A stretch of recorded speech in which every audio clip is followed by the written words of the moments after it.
Doctor ইউনূসকে আপনারা যেতে দেবেন না, তাকে ধরে রাখেন, তাকে কাজ করার সুযোগ দিন। 15-17 বছর জঞ্জাল 15 মাসেও যাবে না। তিনি যদি অনধিক চার বছর নির্বাচনের কথা বলছেন, আমি তো বলবো অনধিক 10 বছরও বলেন না কেন, অনধিক 17 বছর বলেন না কেন। 17 বছর যদি আওয়ামী লীগ রাজত্ব করতে পারে, অনাচার করতে পারে, আর একটা লোক যদি 17 বছর ভালোভাবে রাজত্ব করতে পারে, তাকেই থাকতে দেন, সেটাও আমি বলতে পারি। আমি সেটা বলছি না।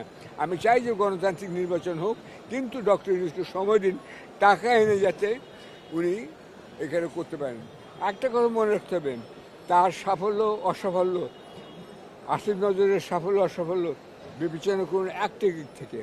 আজকে আমরা সবাই মুক্তভাবে কথা বলতে পারছি, আজকে আদালত চলছে, আজকে আদালত একটা নিরপেক্ষ ভূমিকা পালন করছে, দলীয়করণ হচ্ছে না, এটাই কিন্তু বড় সাফল্য।